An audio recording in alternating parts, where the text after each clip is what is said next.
Mighty Jah give me strength, keep me whole in the fire. Selassie keep me right in sin. Don't keep me blind in sins no more. The greedy full up our riches while they pour it out alone. I'd rather be clear in just sense I have no sense at all. But just to keep me right in sin. With the sweet frankincense and myrrh. As the Fletcher straighten his arrow, Jamal straighten his thoughts in the presence of the Lord. Sitting in a chamber, clear and focused, surrounded by frankincense. Surrounded by frankincense and myrrh. Burning sweet like the frankincense and myrrh. The warriors follow behind the lion and Judah them have a lion fur. Be frankincense, clearing your sense, sweet like myrrh. Burning like the frankincense and myrrh. Burning sweet like the frankincense and myrrh. The warriors follow behind the lion and Judah them have a lion fur. Be frankincense, clearing your sense, sweet like myrrh. Burning like the frankincense and myrrh. Ashes.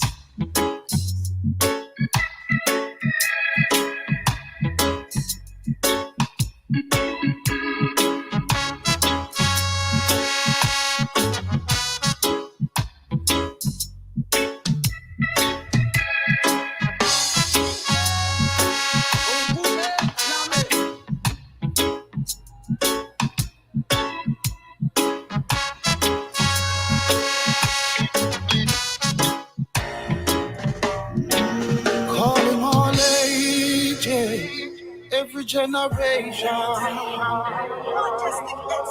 calling all human. We must stand, we must stand.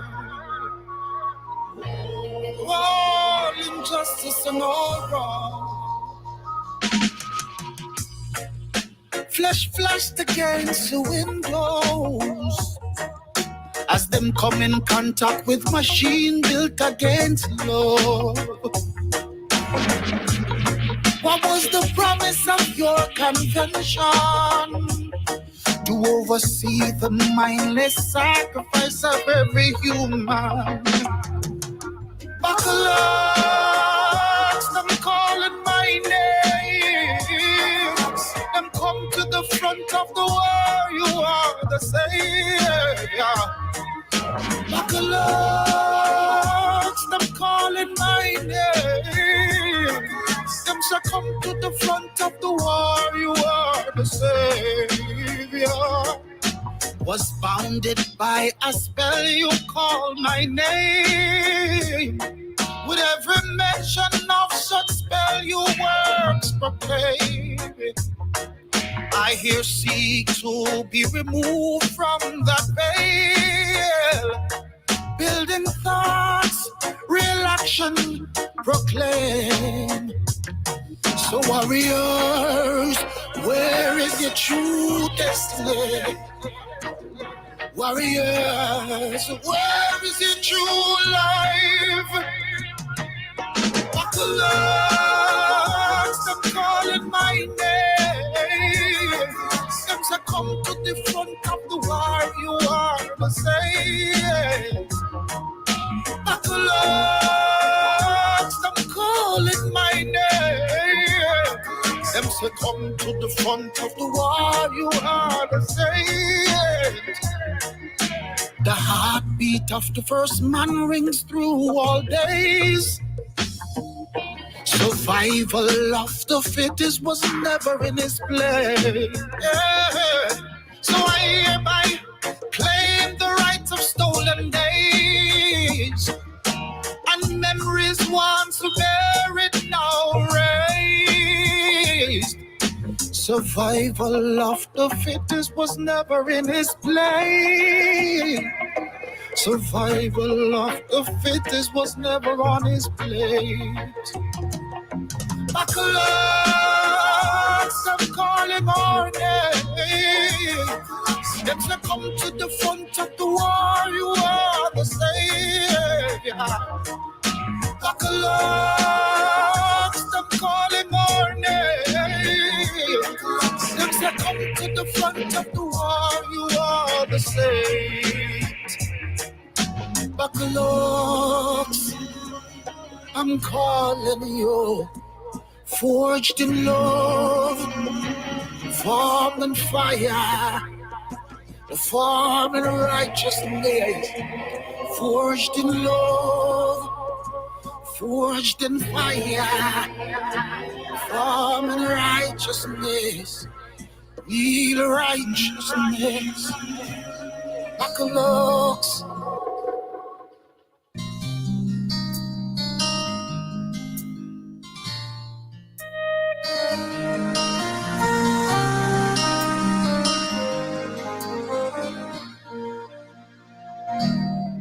Take me high above the mountains. Let me fly on wings of love. Longing to taste the dew of a misty morning. Longing to see all that I knew. Don't know what you think of me, 'cause my mind is always free. So why are you taking this from me? 'Cause you alone want to live. You want to climb the highest mountain, wanna swim the deepest sea. You alone want to live. You alone want to live. Overbearing is the least I could say when you turn and walk away. We're going to show you that we learned the lesson you taught us. We studied your history, and you did not take over this country by singing "We Shall Overcome." You did not gain control of the world like you have it now by dealing fairly with a man and keeping your word. You're treaty breakers, you're liars, you're thieves, you rape entire continents and race of people. Then you wonder why these very people don't have any confidence or trust in you. Your religion means nothing. Your laws are farce, and we see it every day. You demonstrated it, and you couldn't walk around and talk to people, stand up in your pulpit on Sunday and preach nice little songs and say, now we're going to give thanks to the Lord for He is good and only Jesus be among us. As far as we're concerned, your Jesus is contaminated, just like everything else you tried to force upon us is contaminated. 'Cause you alone want to live. From the dead, I rose higher than before. Always struggling to make it on my own. From the ashes I rise, not compromising my throne. Take me high above the mountain. Let me fly on wings of love. Caution, caution, Longing to caution. taste the dew of a misty morning. Longing to see all that I knew. And you lock away my dreams, and all hope is gone, it seems. Why are you taking this from me? 'Cause you alone want to live. You want to climb the highest mountain, wanna swim the deepest sea. You alone want to live. You alone want to live. 'Cause you alone want to live. You alone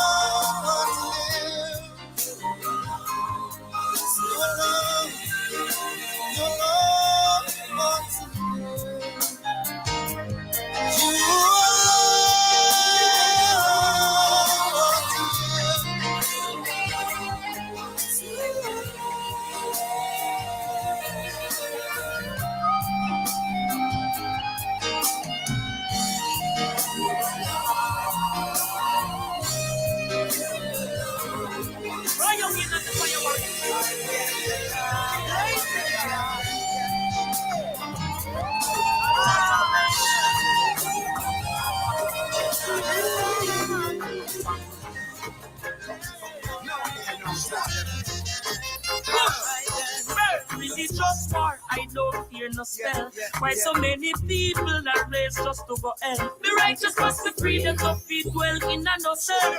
Wicked ones learn like schools in a brothel. More take for food and make for chat. Why some are going like that, make for laugh? Them same one set the trap. Them a plot to make me drop. Them well one neck for pop. I'm ready to stop to get the cash. Good boy, you wear girl clothes and say them a set the rock. Love is a black food, I will put it on. Men of wrongs, that's definitely Satan. Now make them stop your cars, none for them a pagan. Me know the realist, and me know the carbon. Call them out organ. Some of a style like the one Henry Morgan. Me never come around to join no wagon. Neither the eagle nor the bear nor the dragon. I never feel like giving up. No time, no time. Slowing down, I'm moving forward. There's a voice in my head say you gotta be strong. You got Alright then, to prove the love is right and prove the hate is wrong. Be strong, be strong, be strong, be strong, be strong. move weakness. Alright then, I don't you ever give it up. Make sure you live it up, cause life is worth the living. Every time. Me look here if you're religious, just don't be ridiculous. Give thanks for the thanks of giving. So open your eyes. Wake up the youth. You've got to face it. There's always a way. If there's a will, hey, I got to tell you right now. All of the youth wild to how them well ruled. Young and old I walk the street well new. But tell my people no make no hell move. Them better set a shop or a stall and sell food. Look I say them up the cannon thing. Make shots sing like how Mr. Hammond sing. For them to poison them families a common thing. So we kill you with a needle or a common thing. I never feel like giving up. No dear, no time. I'm slowing down, I'm moving forward. There's a voice in my head say you gotta be strong. You got it. Alright then, to prove the love is right, Upright and sweet. prove the hate is wrong.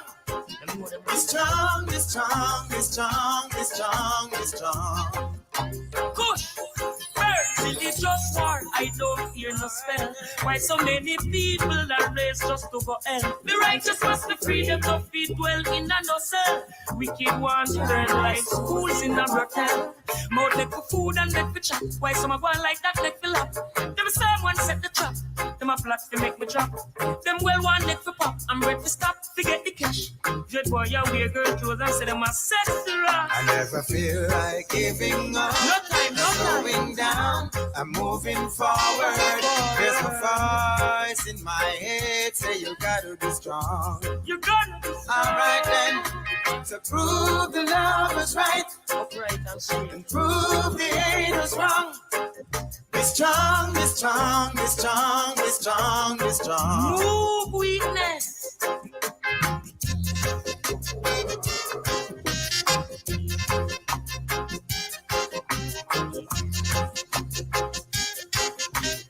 Move weakness.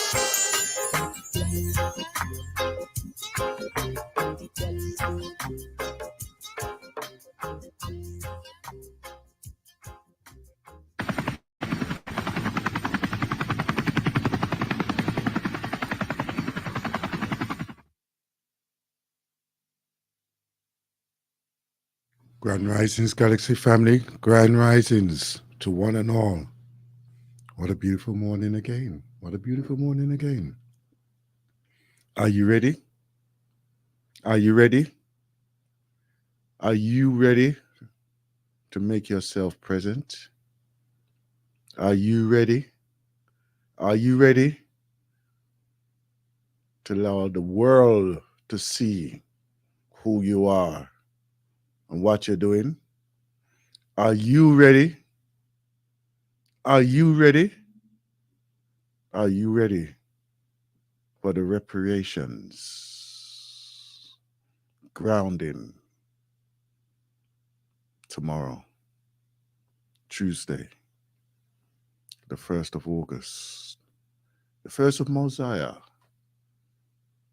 Will you be there? Will you be there? I ask you once again, will you be there? Hey, watch on the Portmore. Warriors. Some boy you glorify badness as if. Yes. Not Nice Records. We shall be there. Top Choice Records. Galaxy Hey, watch on shall the be there.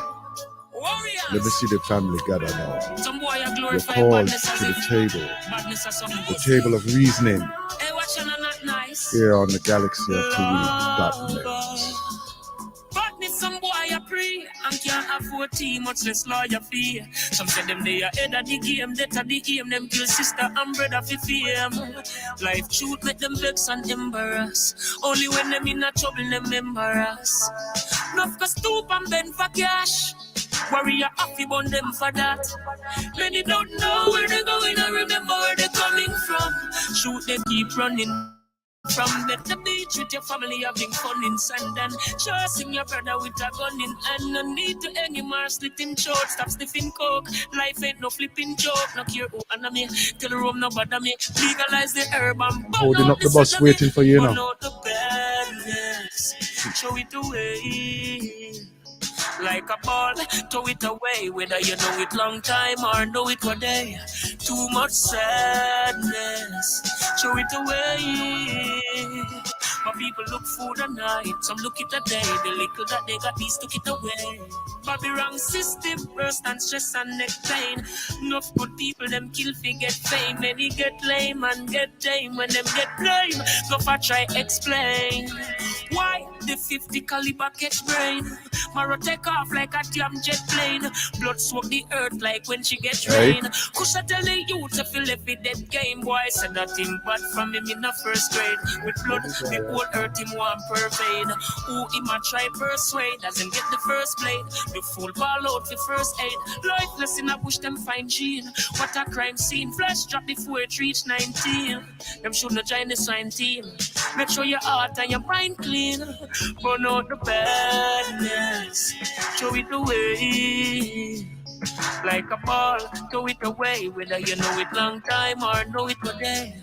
Too much sadness, throw it away. My people look food at night, some look it a day. The little that they got, these took it away. Me tell you, badness, some boy I pray and can't afford tea, much less lawyer feel. Some said them they are head of the game, that are the aim. Them kill sister and brother for fame. Life should make them vex and embarrass. Boy, we have to put things in place. Put things in place. We have to show up our defense. You know, we have to show up our defense. Greetings, my sister. Greetings. Greetings, Grand Rising. You look well, sun crispy right now. Yes. Well, boy, here we are. One more day, and then we're back on the cycle one more time. Only one more time before we go for another time. Well, we've got the opportunity of having that option. There's many that don't have the option of going through the cycle a second time, a third time, a fourth time. I don't know if you can improve your volume over there. That'd be good if you can. Probably you're just a little bit too far, or you're just talking low this morning. No, this is just the remnants of the cold. So. Oh, okay. Oh, remnants of the Well, I tell you that one hold on to your lung door.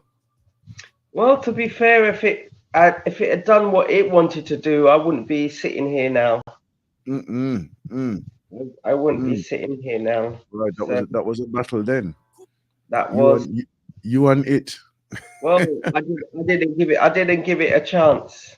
What I did is I quickly went into what would the home remedies be?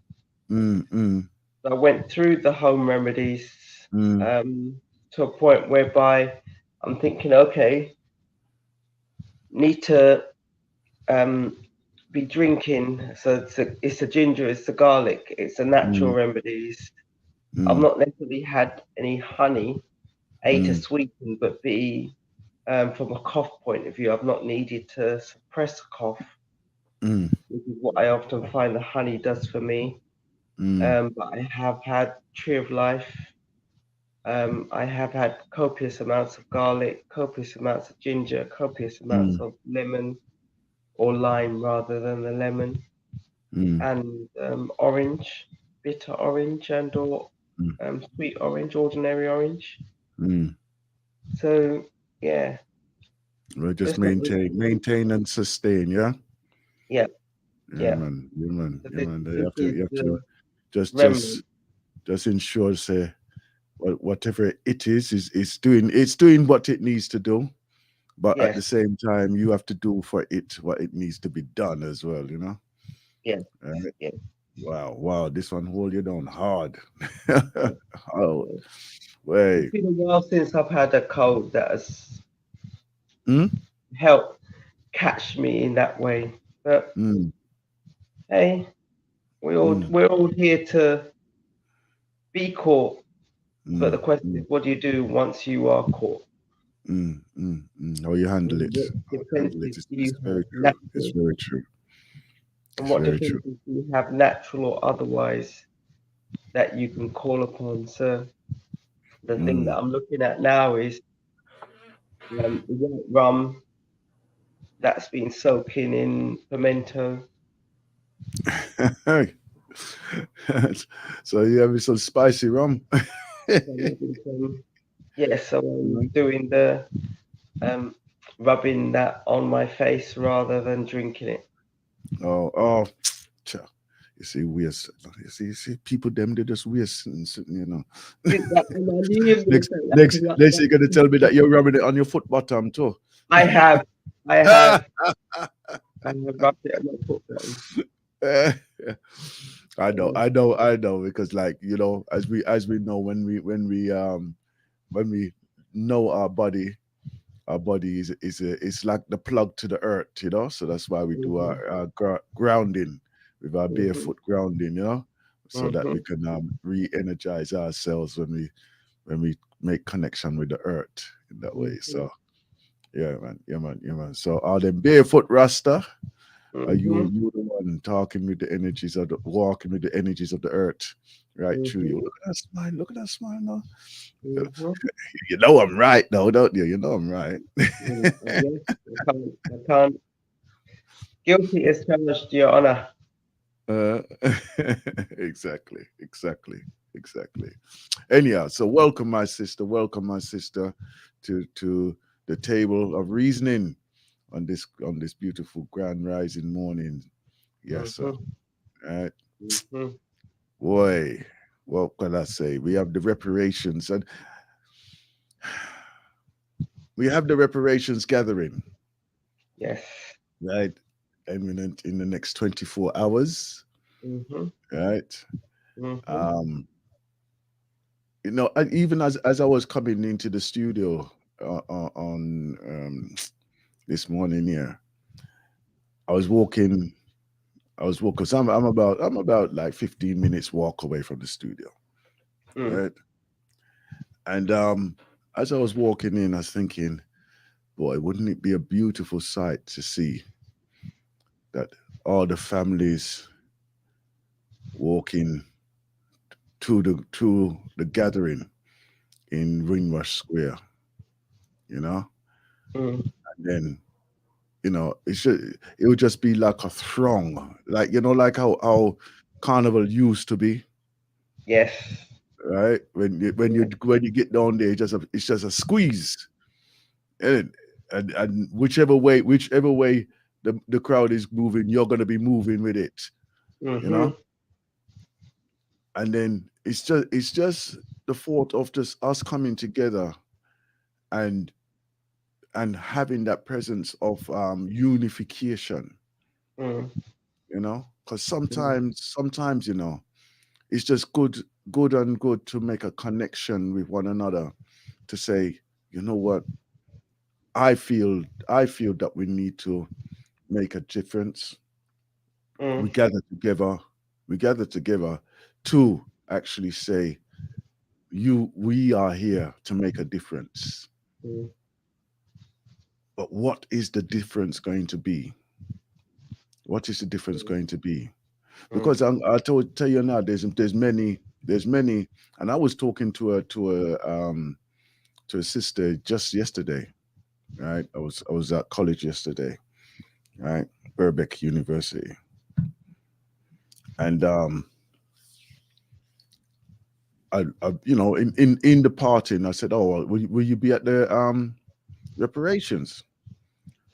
And then she went into, like, obviously she was there as a warrioress right at the beginning of the discussions, the meetings.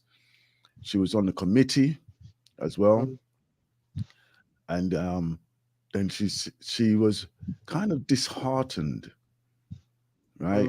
She was expressing herself. She's saying that, and I'll talk it how she said it, right? It's that because of the division and the fractions, it kind of broke her spirit, And he said that it seemed that what was happening was moving backwards in preference to moving forward. Right? Now I know the nature of women. They need to get things done. Right? That is what they are. They're procreators. Yeah? They create life. They make things happen. Yeah? If they don't see something agwan, then they lose their interest. They lose their impetus. Yeah? Don't try to distract a woman off her path, whether it's right or wrong. That's her part. Yeah? And right away, I could sense as she was talking, she was getting more and more like a hype in herself, And then she reached a crescendo, and she said, "I truly wish that we could just come together and get this thing done. Get this thing done." So that's where I'm starting from right there. So now, getting it done. How do you feel about the reparations for you yourself, my sister? So I'm similar in terms of the sister, in terms of it's difficult when there's lots of different noises. When you think, hang on a minute, I'm on a vibration and I'm supporting it because we appear to be moving in the same direction. But when you hear so many different voices, the confusion can take place. And within that confusion, the question is, do you push through it because there is one singular voice that you're still hearing? Or do you do what I've done in the past and say, you know what? Is it worth it? Yeah. And once I ask myself, is it worth it? Then the ego starts to play on. So when I start asking myself, is it worth it? The ego starts to play on the. It seems to be there are certain voices that then become louder and louder. So I almost forget the rationale and the reasoning as to why the easy road comes in the first instance.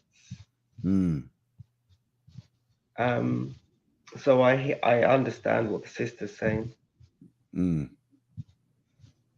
So we as a community, and the thing that I then go back to is, as a community, I do the yada yada in terms of why is it that there's the infighting, the backbiting, the this and the that and the whatever. And then I think back to the journey that we as a people have taken, and part of what we've been through individually and collectively, and our ancestors have been through individually and collectively, has given us the strength to be here.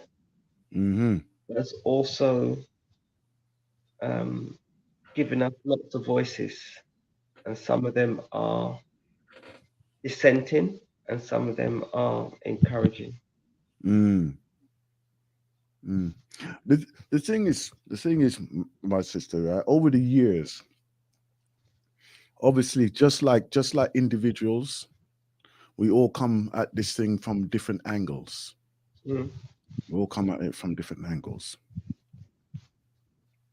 Now, obviously, the dialogue is being developed, and it has to change as well. It has to change as it develops, right? The thought of like getting the right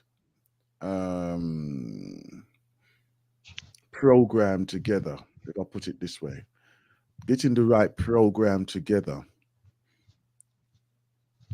is not necessarily exactly what is going to happen. Obviously, we would like to say, okay, then we want reparations. What does that look like? Right? Obviously, the initial attachment to this was financial, mainly because they are attaching it to the compensation of what those slave masters got for when they abolished slavery, right?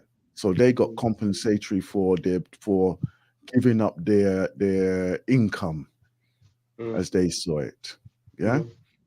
But obviously, the victims of that were not even considered because they were just a commodity. Yeah, they weren't even an entity. They weren't even looked on as being like humane or anything like this. Now let's think about the reality of what's happening. Obviously, we're looking at one of the major leaders within this or participant in the racist act of slavery. Let's look at what they are doing even today. They still are allowing slavery to happen. They are investing with slavers. They're allowing them to move and be a part of their society, right? We've seen and we've reported atrocities that are happening in the same way, right, to Africans, right? And the fact is that they even treat their own people like slaves. How can they be putting financial burden upon families, right, or people who they say, oh, they're citizens, yeah? So how is it that we are asking these people for reparations when they're not even exhibiting the act of humanity to their own people? So how are they going to be looking at others and being reparation or recompense of people from other places? They still regard us and refer to us as being descendants of slaves. You have politicians by their own historical actions who are sitting and in the same chambers as those politicians,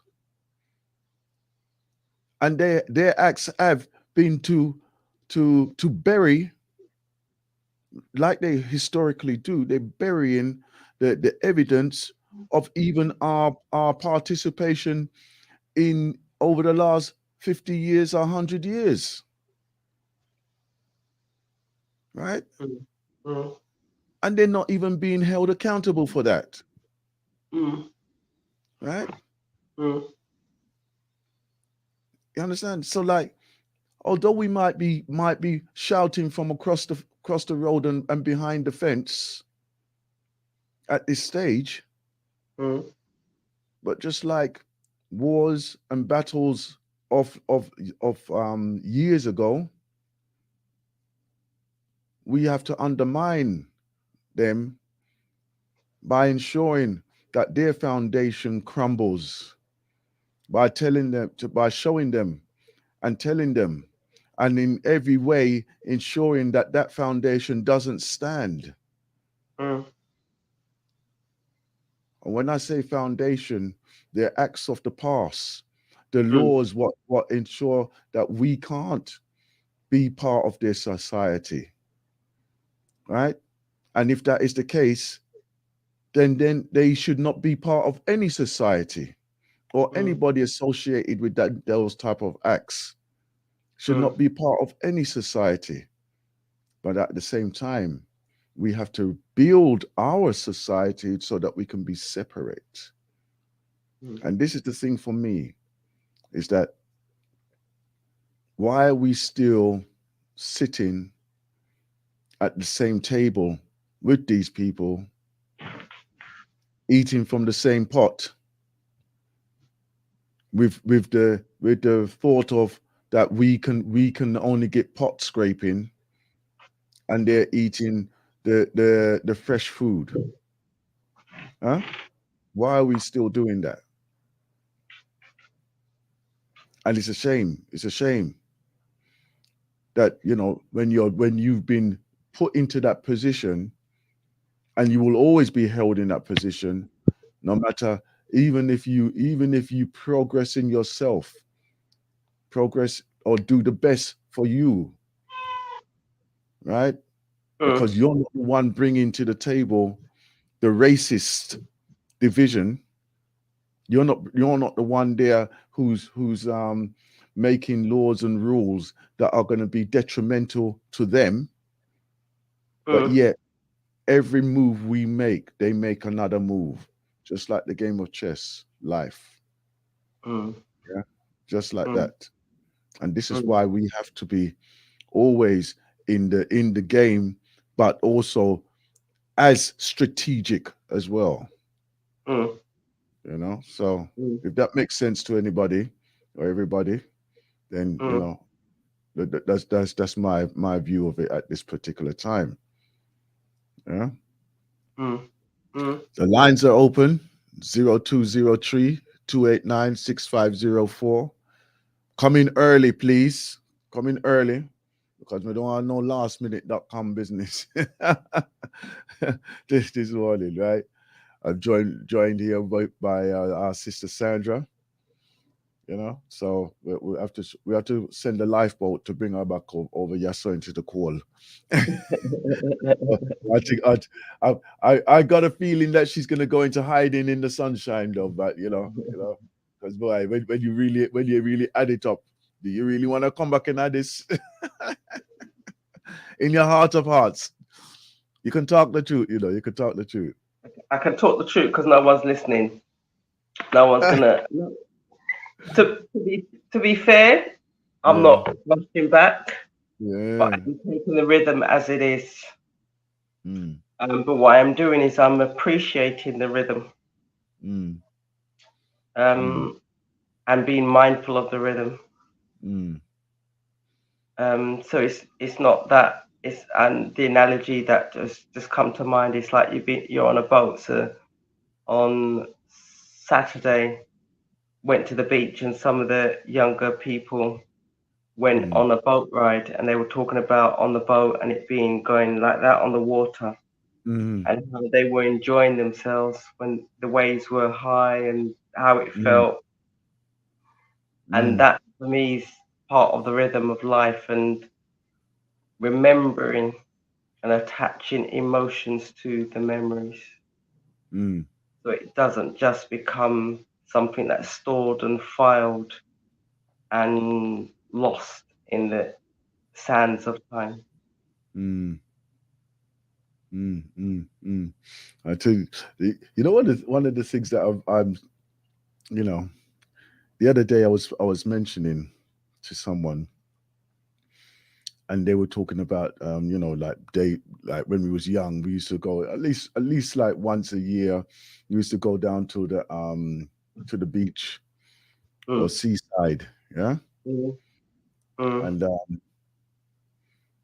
and you know, even now, I'm sure, although you know, parents are more active. Yeah, you know, I'm not going to say that parents are not active at all, but there are those who can't see beyond their local area.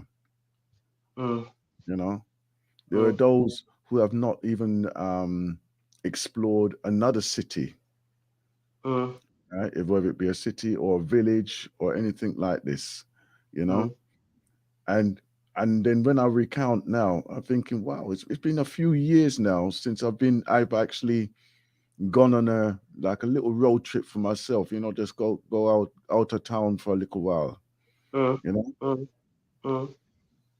And then when I think about it, that there are some young people who have just never been like on those adventures, and just like what you're saying there, because you know, you could be on the beach in Jamaica, right? And then you go into the calming laps of the water there, right? Because it's not really tidal like how it is over here, so the water is pretty consistent there, right? Different elements of it. If it's tidal, and you do have elements where, depending on what side of the island you're in, it's good. That's what I'm saying. That's what I'm saying. So for those youngs now, right? For instance, you know, the two different contrasts of water or sea conditions, right? It's like Negril, right, where you could walk out nearly half a mile and the water still is like bath water, and then you go to Rocky Point down there in St. Thomas, right, and you will find it hard to even get into the water because of the veracity of the sea there. If you're not on a boogie board, then you're not going to get out there. Yeah, you're not going to get out there, you know. So you know, for me, I just think, boy, you know what? Some people just never experience these differences here, and of course, when you go into the open ocean now, as you say, it's almost like climbing hill and mountain. It's not just plain sailing across these calm waters and everything, you know. It's undulous. It's undulous, just like on land, you know. So when you think about it like that. And then you've got the sailors that actually, you know, they steer their ships across those type of places, and you think, oh wow, me never know say the water so rough out here, sir. Yeah, because what comes to my mind right there is those who came from the Caribbean on those boats, right? And like what was reported, right? I'm sure if I could find the clip, I'll play it. But one of the sailors on the boat, he said, yeah, he was coming over, and he goes, oh, they all, you know, they're all young people on there, and they all dressed smart and just having a good time, and then couple of days into the voyage, they were all seasick because they're just not used to it. They're not used to it. So imagine now that they're on this roller coaster, but they can't get up. They can't get up. He goes, oh, they're all right after about a week or so, but you know, it was a bit rough for a while for some of them. You know, and it's so true. It's so true. You know, so, you know, for them to experience that, at least they know, say, boy, not everything is as what it looks.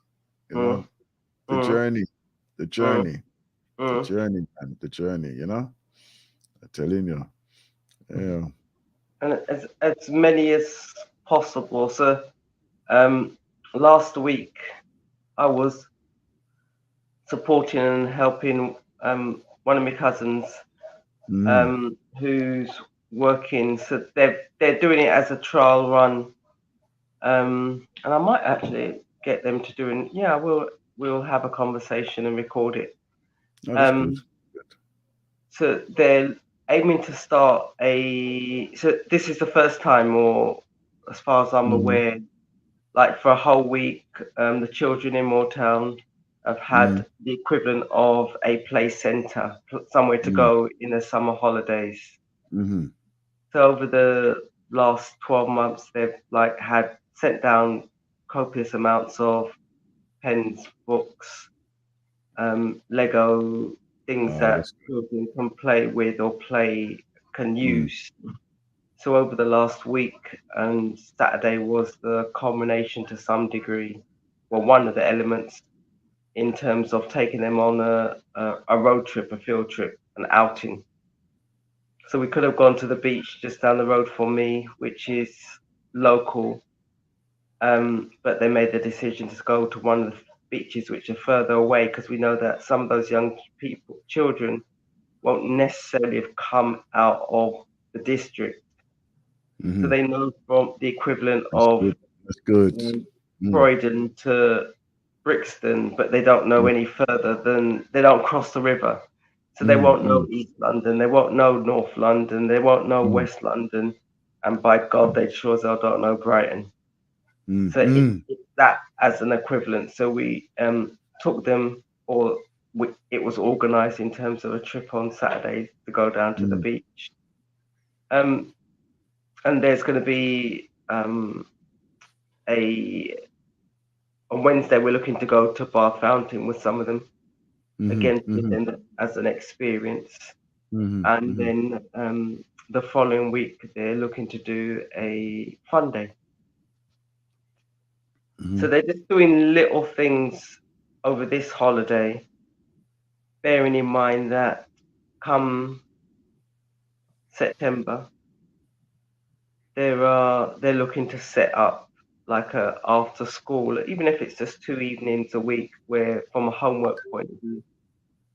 So again, to give the children who don't have the opportunity of going home and speaking to a responsible adult parent who can help them with their homework, who's got time to help them with their homework, understands the homework, because even as adults, and we've got our children here now, we pack them off and we send them to school, and we may have learned how to count alphabet numbers in a certain way because, hey, it was chalk and talk. It was someone standing in front and you learnt by rote.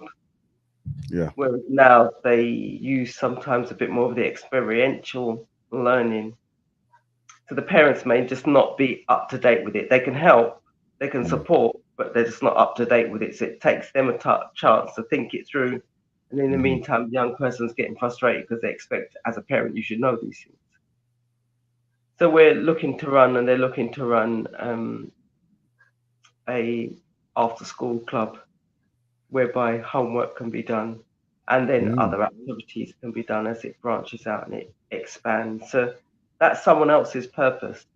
And one of the things that I'd written down for my goals, dreams, and desires was to be able to support the children in Moortown. Okay. So what's the name of the school that you're actually looking, or is it just an outside project? So the school that we are based in is Moortown Primary School. It's part of the district, so they've got children from Barracks, from Converse Castle, from Windsor. So you've got children from within the district who came to the play centre. When we do the after school club, it will be predominantly for the children. We're going to start with the children in Moortown. Mm-hmm. and then see how it goes from there. So that means my cousins they're calling the house Miriam's house.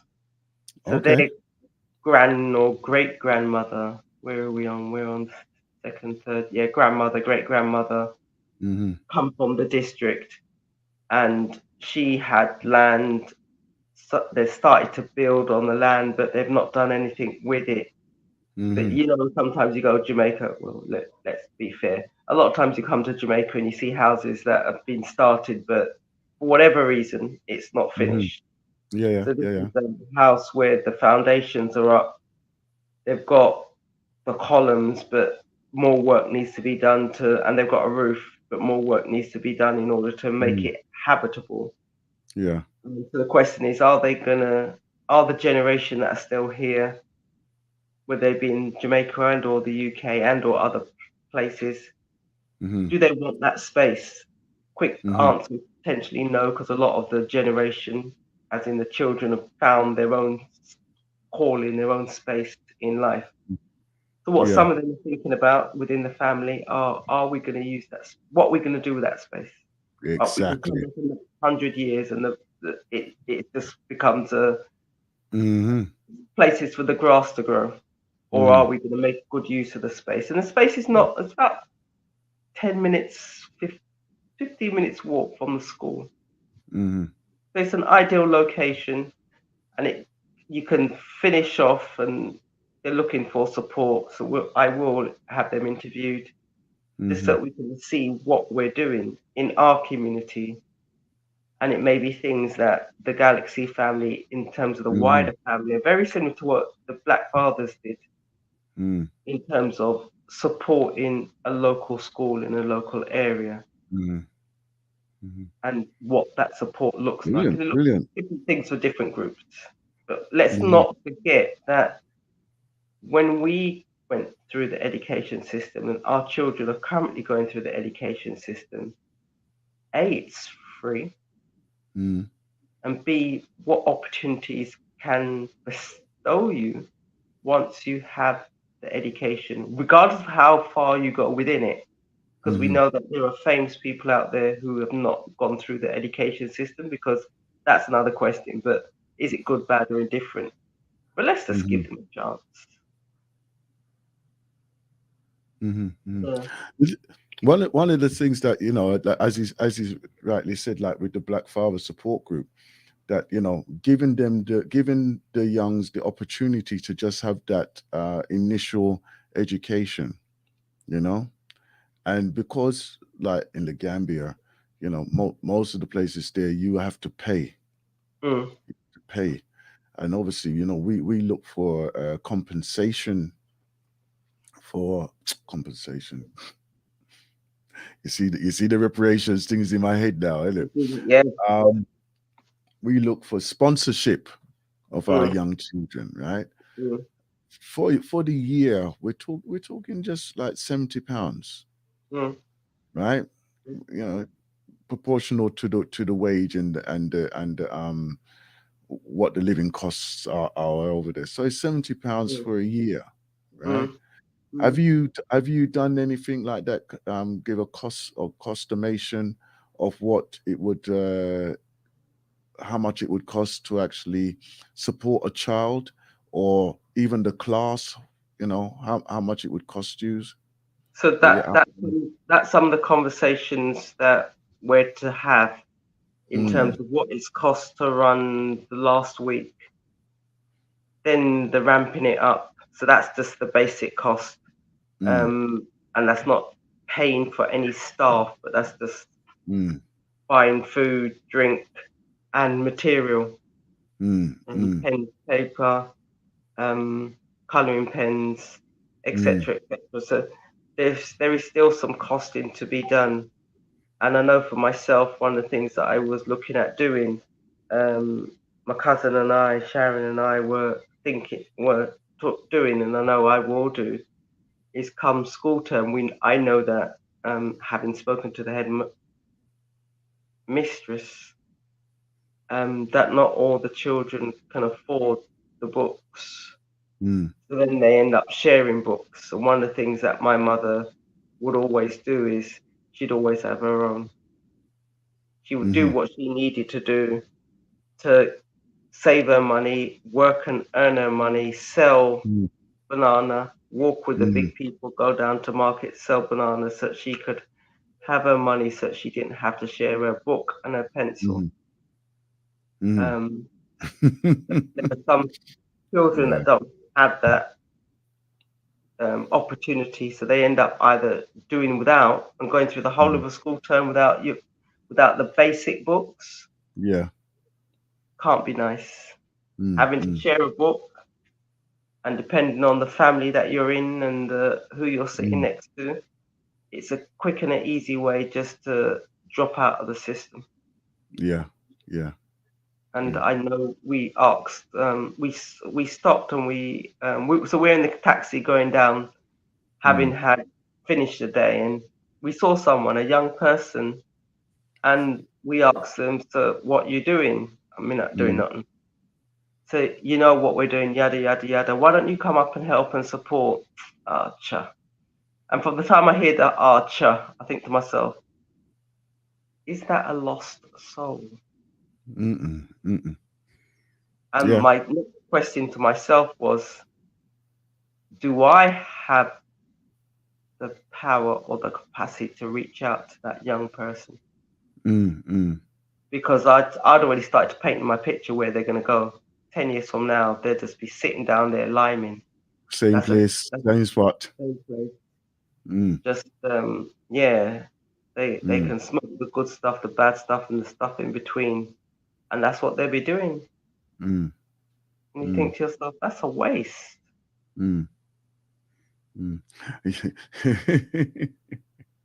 I had a moment of that, but yeah, let's concentrate on what you're saying there. So you not only are you reaching out for the young schoolers, but the young people who's around in the area as well. Yeah. I'm gonna say Grand Risings Neville. Grand Risings Neville. Yeah, he's just joined us on the Facebook. Yeah. Okay. Greetings, Grand Rising. But, so we're looking for so there are those in the community who want to give back as young people. So there's no way that they could have done what they did without some members of the community, some of the older ones who just enjoy life. And you can see some of them, you can just see that, you know what? There is just so much energy and life in relation to how they turn up, how they show up. Exactly. And you want to harness that and you want to pour that back in so it becomes a cycle of life. A cycle of possibility. It's very much, yeah. Talk about cycle of life, boy, I tell you. The conversation as you move through lifetime. It was mentioned over last few days, and one of the things that was mentioned there is that retirement, right? And like, you know, in attending the class, it was that came up, and they said, oh, I don't like that word retirement. And I said, well, you know something, you never really retire. You know, what happens is that you're called on to do other things in a different way.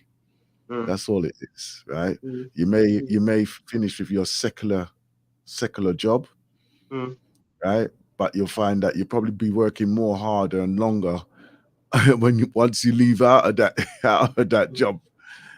And like even with the ones who were of that age there, myself included, right?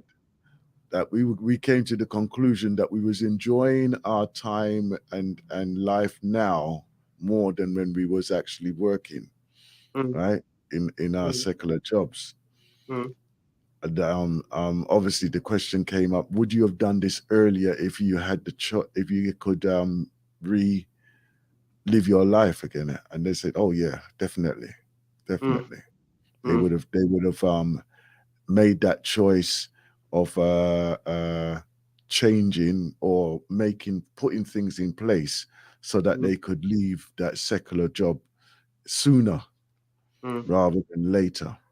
You know, obviously we're in the yo-yo economics at the moment, so you know, to allow that to settle or to find its pace, then you can set your pace of what and how to do things, right? You know, it will just as you say, just like the cycle of life, we have to give it time to read the market as such, yeah, the economical market, where you are, what you can do, and then if you can make that move, make the move. You know? Because obviously, as you say, it's like riding on that sea and then jumping to dry land is a completely different life, you know? Right? So, you know, we have to take advantage of our situations as best as we can. As best as we can, you know? Sometimes you have to just step back in life, step back in your lifestyle, right, to really enjoy your life as well. You know? Yeah, so,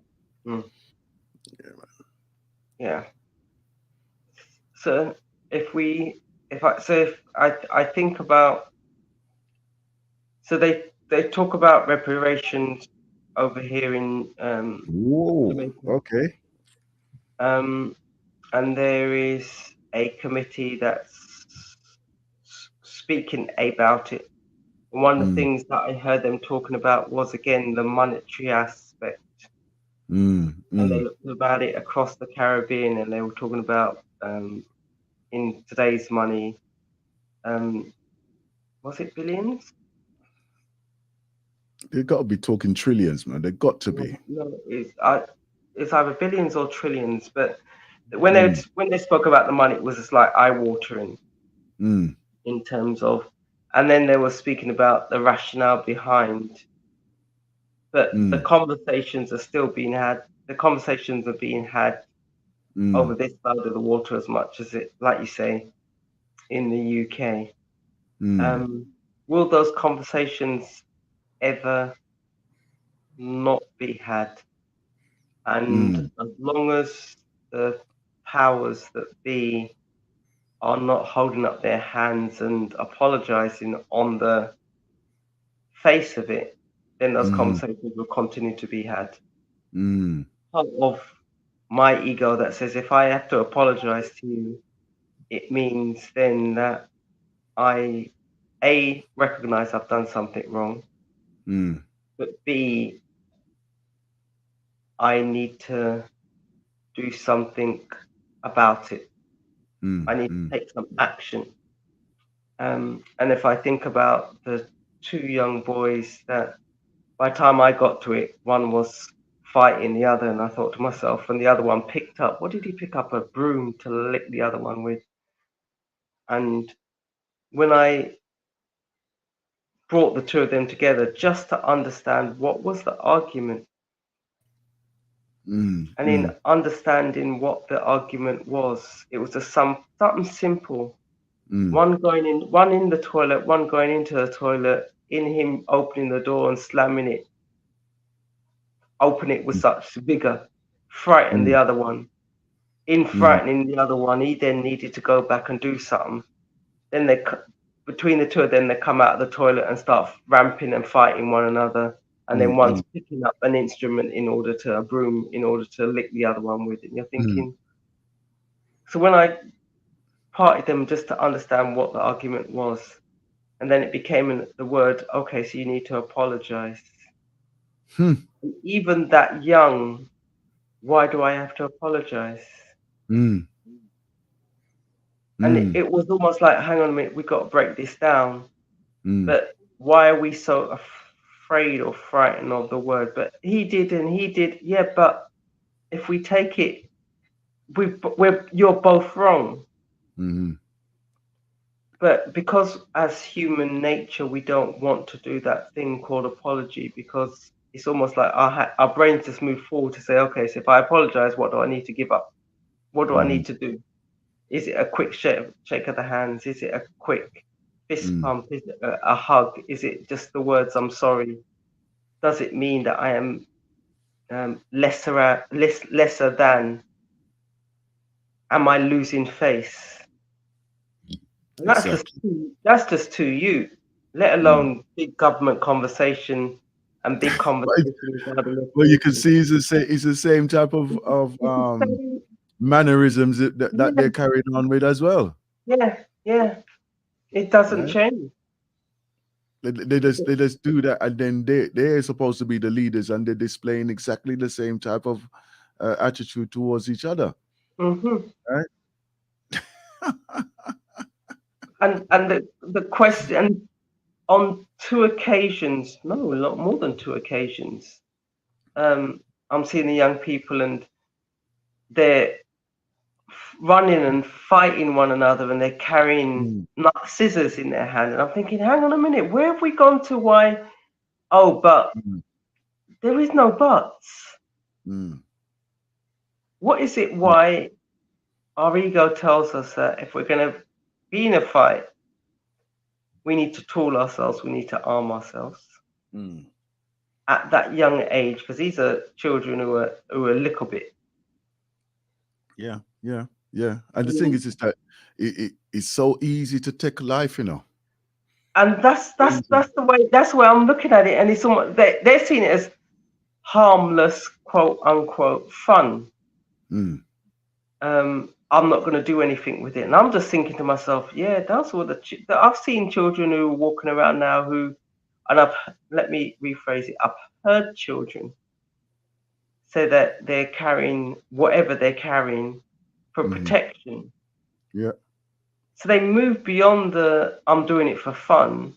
So I'm doing it for protection. And I know that I've walked in the marina, and these are big children who are at school, secondary, the equivalent of secondary school, high school over here, who are laughing and joking, and there's a knife in the midst of the conversation, and one's pulling it out and the other one's, and you're thinking to yourself, okay, I can see where you progress to that element of thinking. I don't necessarily say I understand it, because that's a different generation to me, but let's have a conversation. Let's see if we can break this down. Let's see whether or not we do need to travel with and walk with that proverbial thing called, I'm just walking with it. A weapon. Not a tool, a weapon. Yeah. And it's a weapon that can be found in every kitchen up and down the land. Well, that's how simple it is. And as much as they say you can't buy a knife unless you're 18, all of us have got knives in our kitchen of various shapes and sizes. And if we can't buy them, then we send a friend in to buy it on our behalf. But it's just how the conversation starts. And like I said, in terms of the reparations and the bigger conversations, when you've got the adults in the room who sometimes act like children, let's be honest, because of how they converse. How do we move beyond? How do we start the conversation and continue the conversation? And I recognize and I love the fact that it's not, the conversation may start on the word thing called reparation and money, but it's not just about the money. No.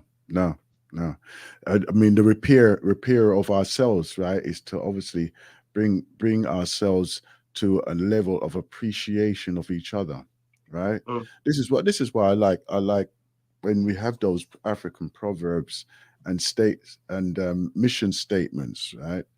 We are here on the Galaxy, and we've had it for many a year. It's Ubuntu, right? I am because you are, and because you are, therefore I am. Yeah. And when you give it some thought, what part do you play in that? Yeah. And are you willing to take on that responsibility and accountability for yourself? And then are you holding others in that same accountability? Yeah. And then together under any and all circumstances, you'll be looking for the welfare of yourself and holding yourself in esteem of saying, if my brother or sister needs my help in whatever way I can, therefore allow me to help you so that you may help me or others. You understand? Yeah. I'll give you an incident of that, or what happened even yesterday. Again, I don't know why these things happen to me all the time recently, but still.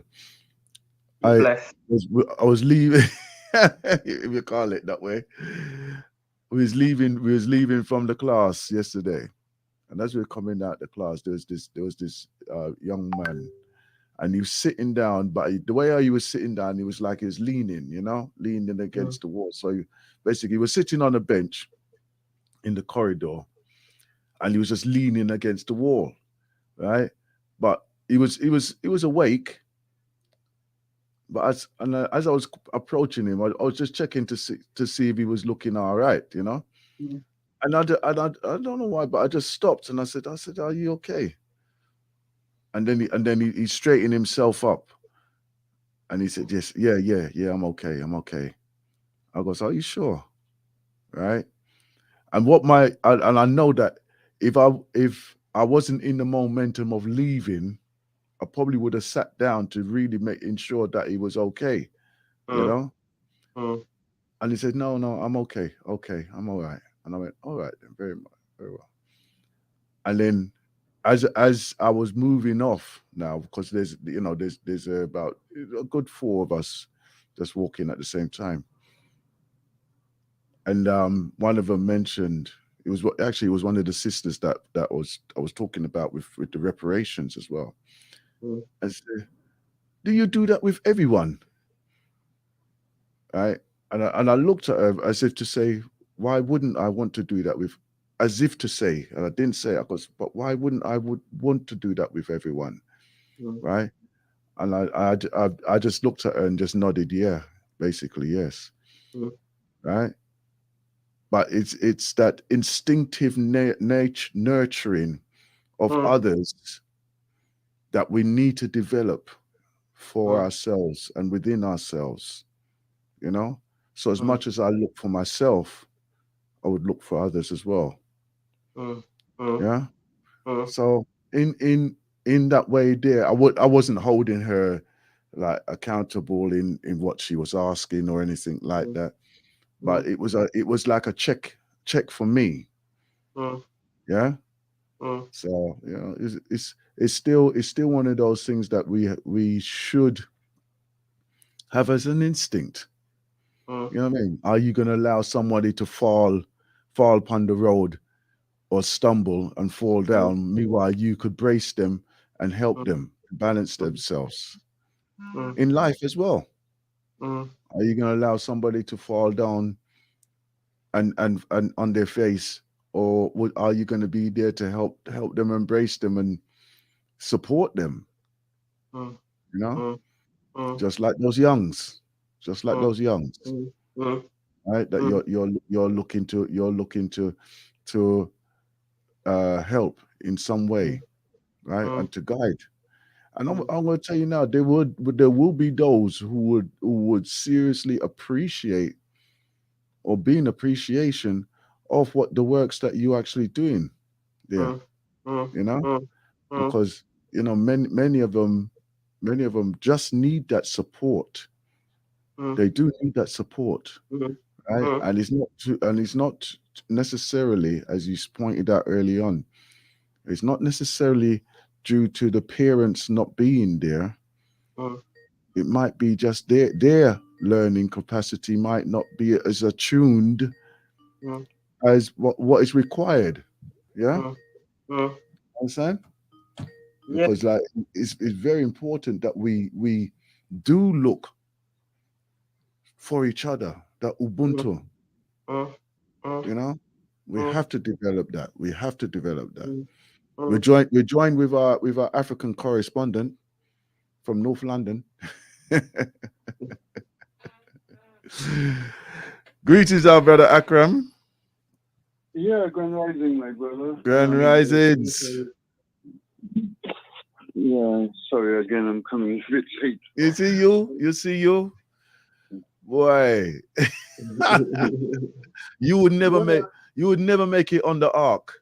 You're too late. You know, and I set out this morning that I know, and all of a sudden it just went blank from me, and I fell asleep and I wake up and I said, "Oh, you know what? I supposed to be on Brother Aston's show this morning." Oh yeah.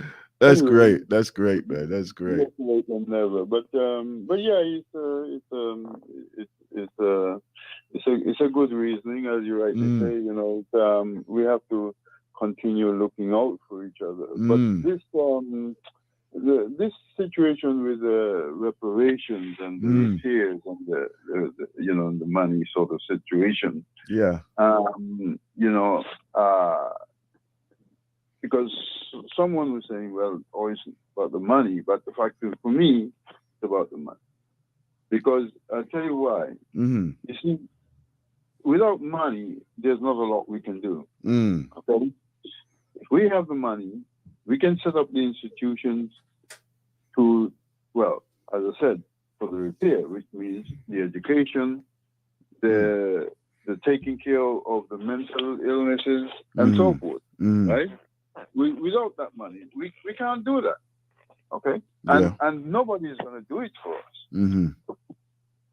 Only we are going to have to do it for ourselves. Yes, exactly. Although I feel that by now many of us should be on the repairs, because I mean the factor is, let us look at it. You know, I mean, I was looking at the situation of as I said, going back 60, 70 years, you know, when I came into this world. And, you know, and my husband, saying, this has to be Go ahead, sorry. Go ahead. I was saying that, you know, like in my country, as I said, in the 60s, where the development America's most amazing. That every home that was built since in the 60s in my country, from the 60s, if it has 3 bedrooms, it has 2 bathroom and toilet inside. You understand me? Yeah. You know? So it has running water, it has electricity. You know, we've had electricity, no problem, right? So a child born in the 60s don't know the situation of going down to the river and washing clothes. You understand what I'm saying? You don't know how to scrubs. You follow me? So, because my sister Sal just laughing. you know? You don't know how to scrubs, man. That's what it is. No, you understand? So I don't know. I mean, this repair situation to me, I mean, it depends on how we look at the situation, really. Because I mean,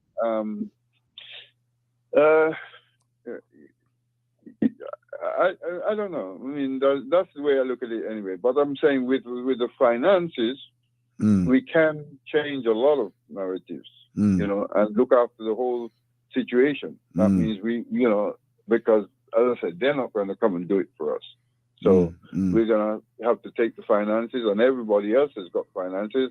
The people who enslaved us, they got finances. You know what I mean? They got money. It wasn't that they got repairs or anything. They got money to do the job, to do what they wanted. You know what I mean? They got reparations. The Jews got reparations.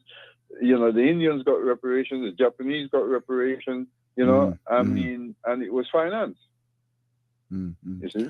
But the thing is, my brother, right? This is part of the reparations that we have to do. I feel, when it comes to money, I you know, I want to bring Sister Sandra in on this as well, right? Because she runs a program. Am I correct about financial literacy? Right. This is the thing. Financial literacy is a must. Unfortunately, there are many of us who have missed that lesson or haven't had that lesson. But we're putting ourselves into the financial market by taking out loans, not investing when we should be, not utilizing the money to work for us. And at the same time, we're expecting others to do it for us, i.e. the banks. Yeah. Let me turn the conversation over to our sister Sandra, because you know me, I can chat on about certain things for a while. Sister Sandra, financial literacy. So there's elements that we can do as individuals from a understanding, overstanding, a thought process that can help us individually, collectively, in order to, once we get that understanding, overstanding, we can then work to become good stewards of that money, but not only the money, the time and talents and our treasures. If we think about the reparations, and we're thinking about the money, and we're thinking about it in regardless of the amount, the thought that just comes, that I grapple with, is, would we be good stewards of that money? That's right. Brother Akram. If we demonstrated it, and we can, you know, say again. My sister, you know, because you know I'm very strong on this cooperative idea. Okay. And hold on, Brother Akram. Just hold it, sir. Would you please give us a background of your financial accreditation, please?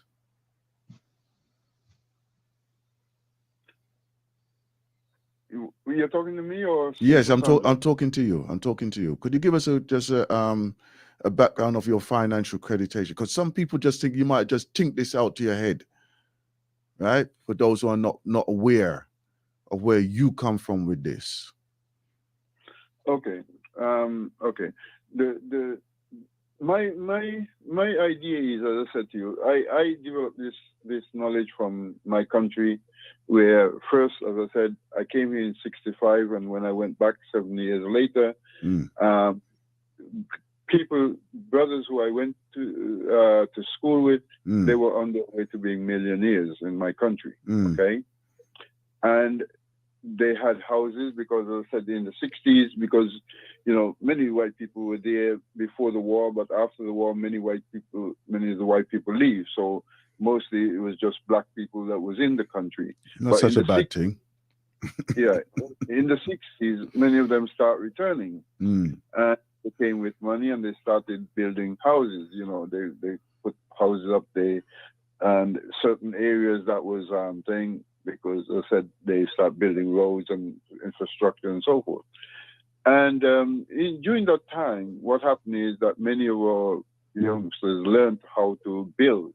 You know, they become very skillful at building, you know, and so forth. So therefore, the government also was giving money for the purpose of building your own home. So what they will do is they give you money for the materials, but you have to build it yourself, or however you want to do it. You know, you find ways to build it, but they'll lend you money for the purpose of getting the materials to build a house. So because many of our people were skilled builders, they used to help each other, you know. So that's how the brothers and so forth, when the white man put up a house, they didn't allow the white people to ghettoize themselves. They put up a house right next to him. And also at the same time, sometimes even better than the white man, because as I said, they're skillful builders. Yeah. Right? And that's where I saw the cooperative in full action. And then, as I said, when I went to Africa, because my take is, when I went to Africa, I wanted to set up, because to me, I see the potential of Africa, and I said that, you know, I got to create one of the biggest businesses the world has ever seen here in Africa. And because I was into transport, I mean, there's a company here called Eddie Stobat. I looked at that transport. Transport, yeah.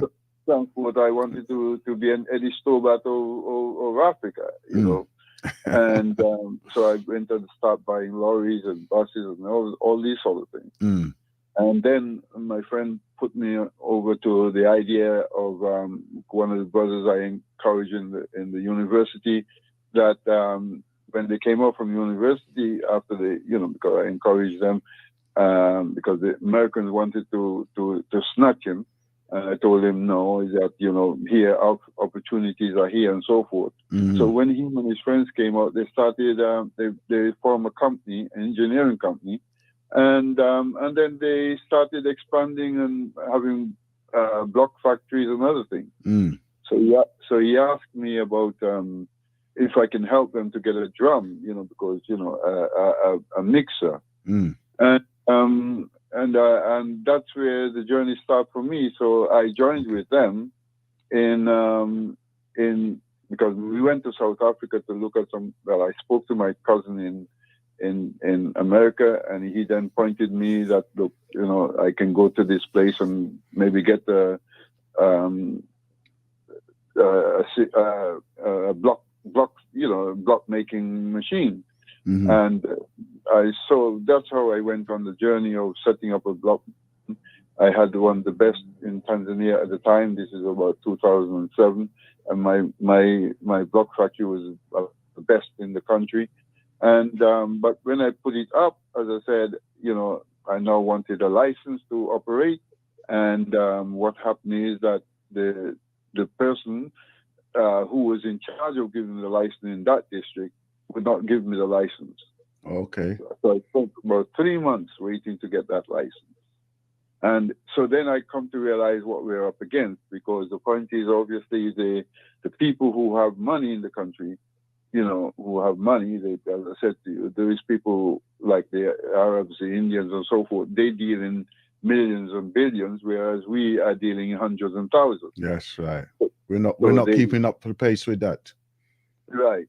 So therefore, they would pay the people, because they don't want us to see us on the same level as them. It's okay if we have little stalls and little small business and things like that.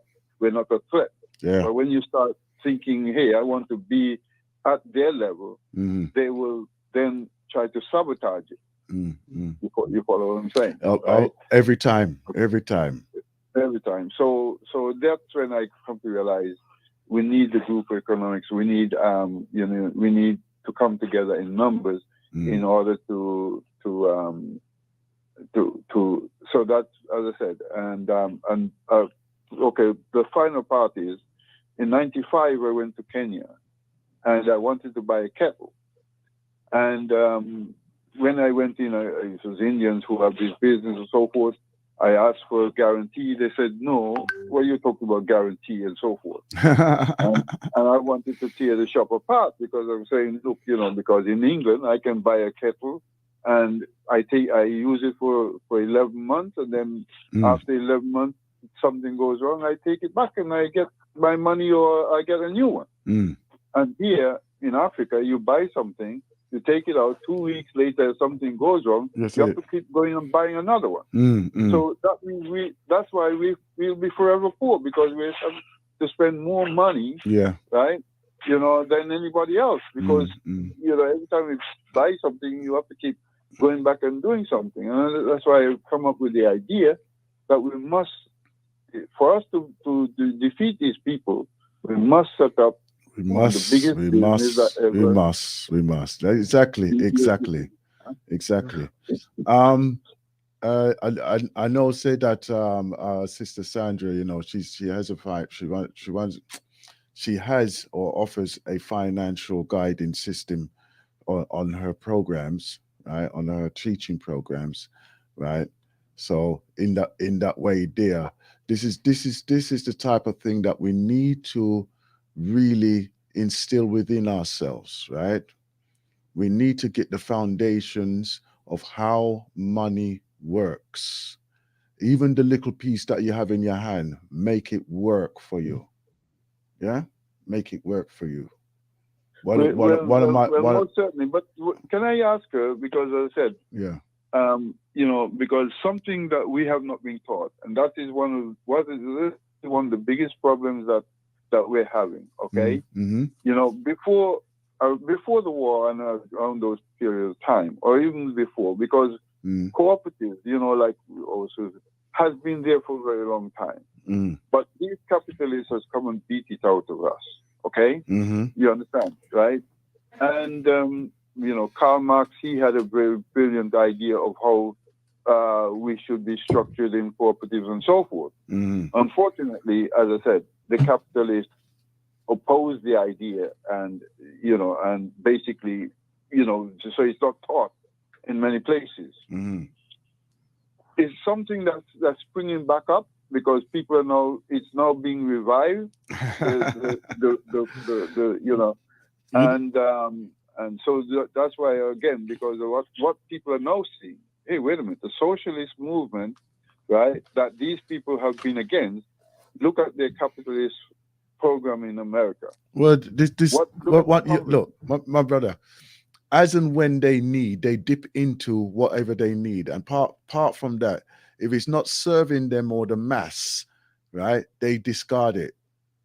You understand? Well, yeah, because as I said, look at the poverty in America, which is the largest, which is the richest capitalist country. Exactly. Okay? Exactly. And India, which is the largest capitalist country, look at the poverty. But here's China, right, with a larger population than both, and look at where China is today. It's brought more people out of poverty in the last 40 years, right, than all these two other countries put together. Exactly. Right. Listen, my brother Akram, you know you're coming late and you're bringing the conversation and that. See how you're getting your momentum now. 5 minutes to go, right?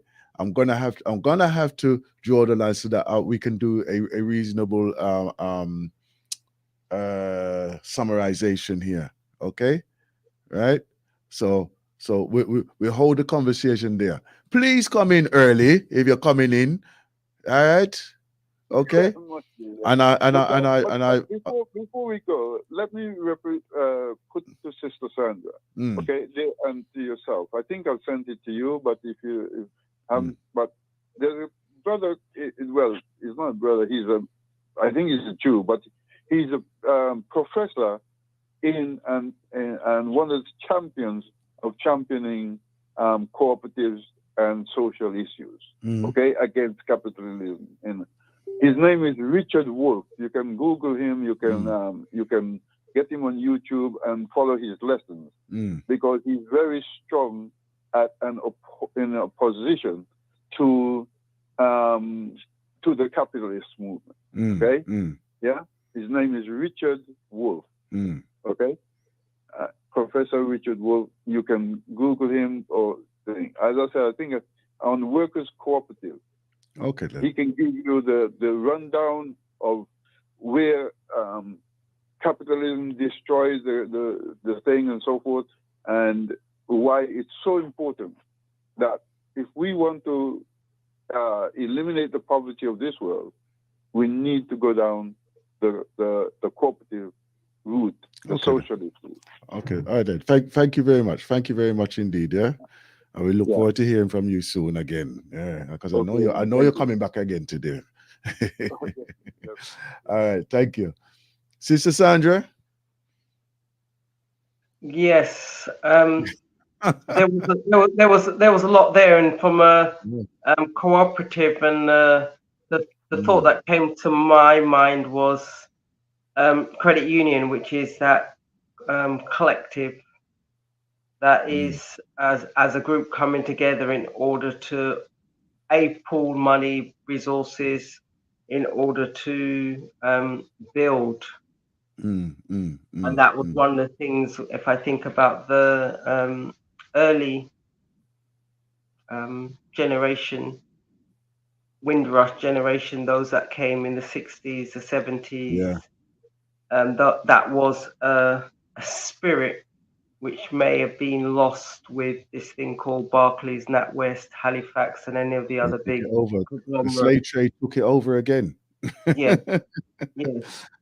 We can make more money out of these people because they're making money, so we can make money out of them. And it's just what do we lose in order to become this? What do we acquire in order to justify our existence here and now? Have the big house, the car, the whatever. So mindful of time and recognizing time and respectful for it. We started our conversation in terms of the reparations. We spoke about money. We spoke about the young people and the support Miriam's house that they're looking to develop over the next few days, but definitely come September. Okay. We'll have to get that onto the website. We'll get some information, and I'll organize a conversation with somebody. But the other thing that I want to just bring to mind, you said in terms of tomorrow being reparations. What? Reparations in Jamaica. In Jamaica, the first of Mosiah is emancipation. So it is that public holiday, is that announcement from a slavery point of view. It's effectively the what's the word I would use? Opportunity, freedom. That's possibly the wrong word, but it's along those lines. And it's the various declarations up and down as individuals who felt at that point that they had their freedom. And the 1st of Mosiah, the 1st of August, is the day in which it's celebrated in Jamaica. Great stuff. Family. Right. Meet them. I want to play this clip here, right, as our outro, right?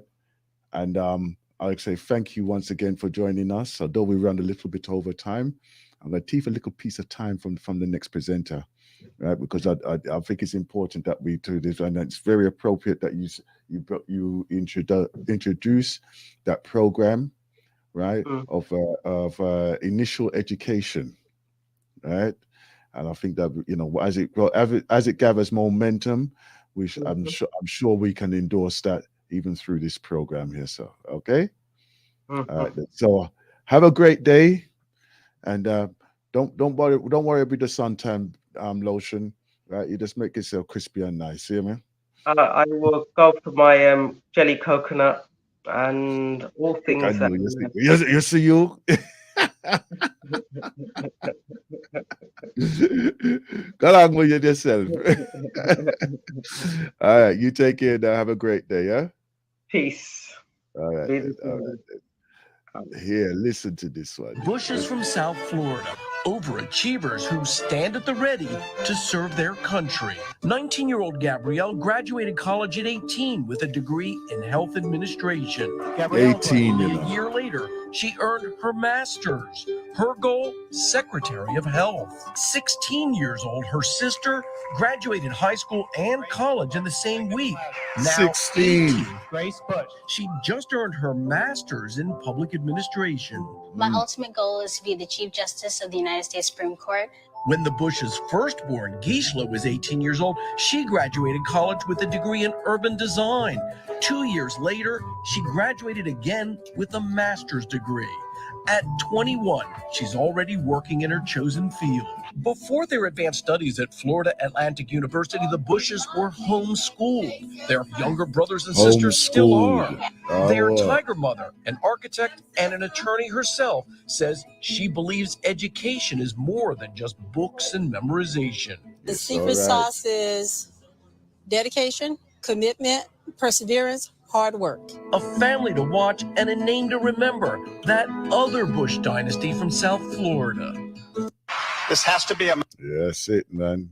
That is a standard that we should be aiming for. Right. Until we see you in the risings. Have a beautiful day. Next up should be our Griot Show.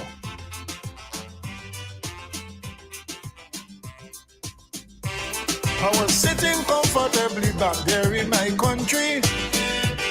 Is you come down with your big windrush ship and tell me that the war is over, we have to build back Great Britain. Adios. As part of the empire, well, we need your contribution.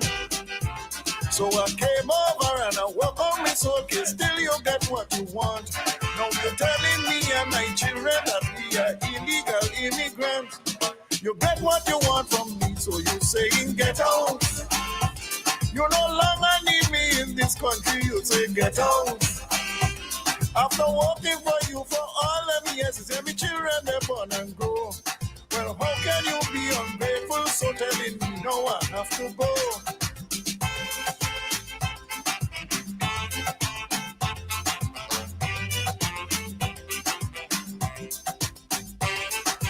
After the war, your whole system was in tatters. Some of us came as nurses, some came as doctors. On the road, we were your bus drivers and conductors. We work on the rail and some of us were train drivers. What that you refuse to do, we came here and get it done. Now you're telling me and my children that we can be British citizens. You get what you want from me, so you're saying get out. You no longer need me in this country, you say get out. After working for you for all them years, it's every children they're born and go. You ungrateful son of a so and so telling me now I have to go.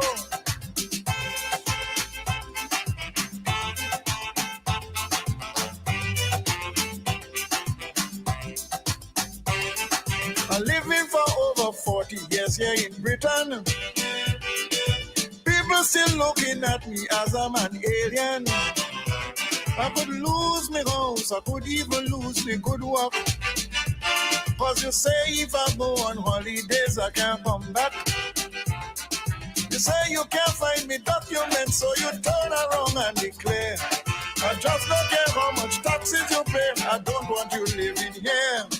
You get what you want from me, so you're saying get out. You no longer need me in this country, you say get out.